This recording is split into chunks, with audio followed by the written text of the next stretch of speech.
All right, everybody, we're going to start the inaugural edition of BoxingAddictz.com. First, an introduction. I'm Mike D. The ghetto phenom, Ishmael H. Easy. There it is. Okay, among the topics we want to discuss today is, being that the show is based out of St. Louis, first topic of discussion is Spinks versus Karmazin. Anybody want to lead off on their thoughts of the fight? I thought the fight played out pretty much like I thought it would. Corey came out very quick, throwing his jabs, 1-2-1, and even with the layoff, you knew that his boxing skills were going to be a lot more fluid than Karmazin.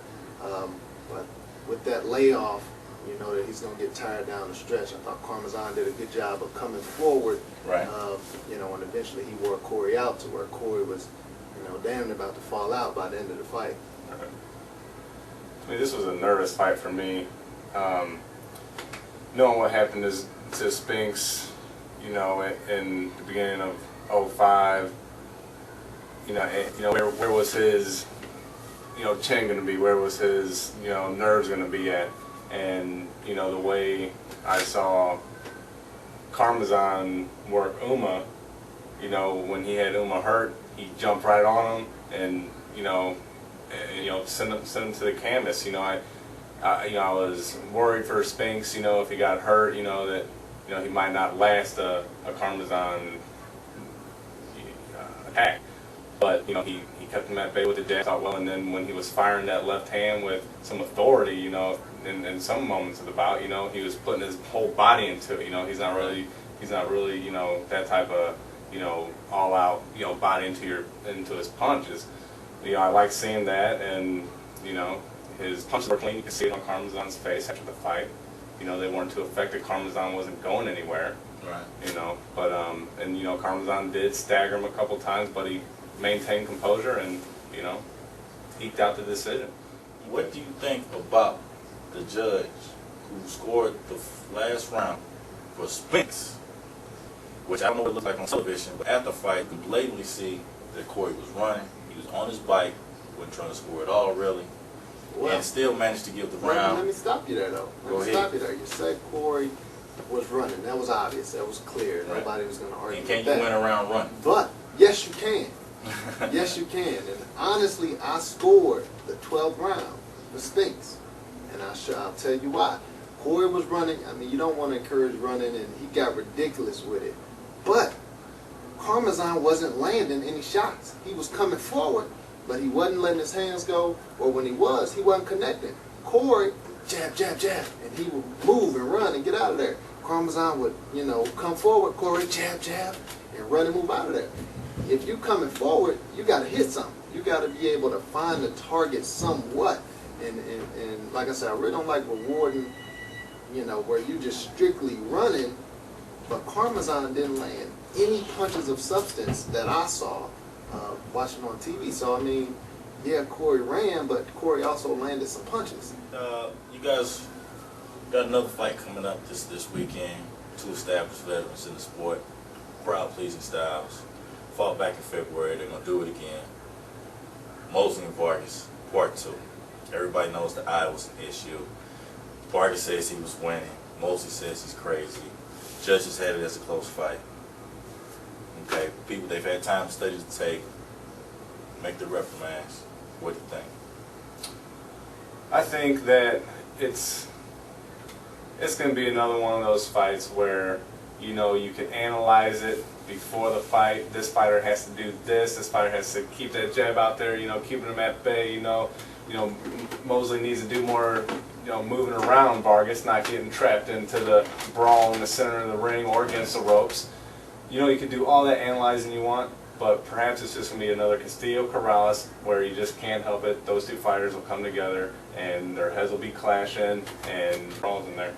Yeah, now I'm not sure this, but Shane is back with his father, right?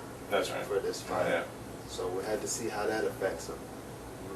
Lately, he and his father haven't necessarily been doing the best work. So we'll see if he can go against that trend and come out with a spectacular performance. Obviously, he's faster, he's quicker, but hit Vargas with a lot of flush shots, hit him with a lot of things right on the chin. Vargas doesn't have the strongest chin. That's right. But exactly, just brushed it off and kept coming forward.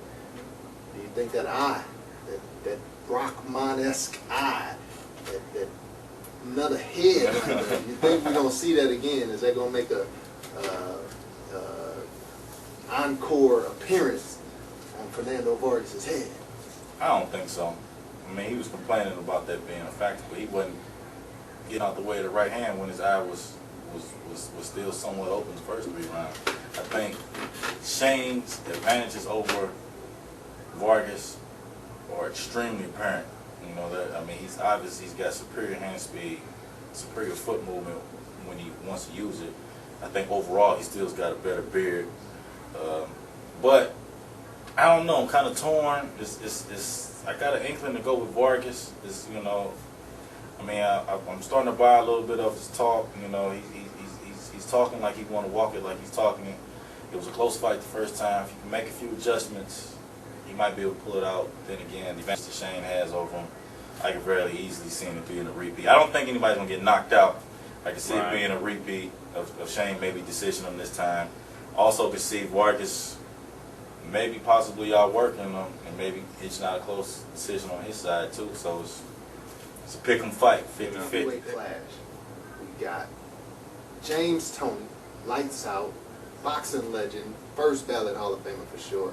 So we'll be taking on the young upstart Sam Peter. The Nightmare. The Nightmare, and that goes both ways because his boxing skill-wise, Klitschko showed that he had some bad dreams. You know, he's not very fundamentally sound, but when you got that kind of pop, you don't necessarily need to be. He's got the eraser. Exactly. Do you all feel that James Toney is kind of cheating the fans? People, you know, getting pay-per-views and taking trips out to see him fight. They're wanting to see a top-notch James Toney, and he's not giving it to him because people know what he can do when he's in shape. I think he's cheating himself.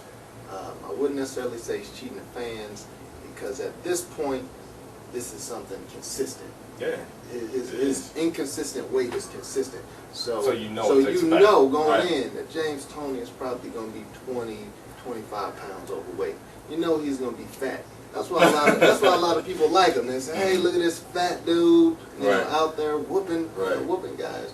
So I think the fans, for the most part, you know, if you're going to a James Toney fight, you have to be ready for that. But as far as himself, I think, you know, because the door is closing. He's 37 now. He's already missed out on 2 opportunities at World Championships. And he screwed up against Ruiz. He had the steroids. You know, that's not cheating the fans. That's cheating yourself. Yeah. You know, that's a world title that was erased against Rockman.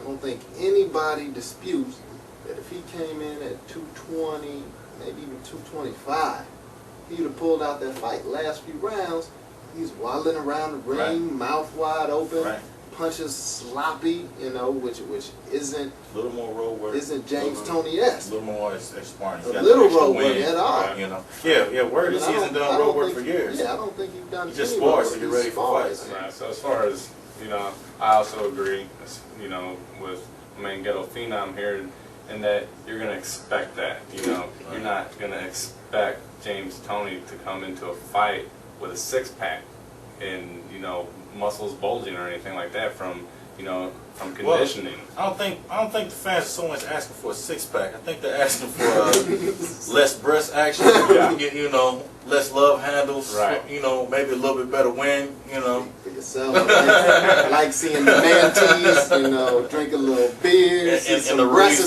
Ruiz fight even gave us a little butt crack. Breastises and boxing, baby, that's what it's all about. So we're going to expect that with James, and, you know, we got the many other fighters out there that we know what to expect. And this is just something that we expect from James. So. All right. Well, that's going to close out our first edition of BoxingAddictz.com. Join us here next Wednesday. We'll have more topics to discuss. Hope to see you soon. Peace.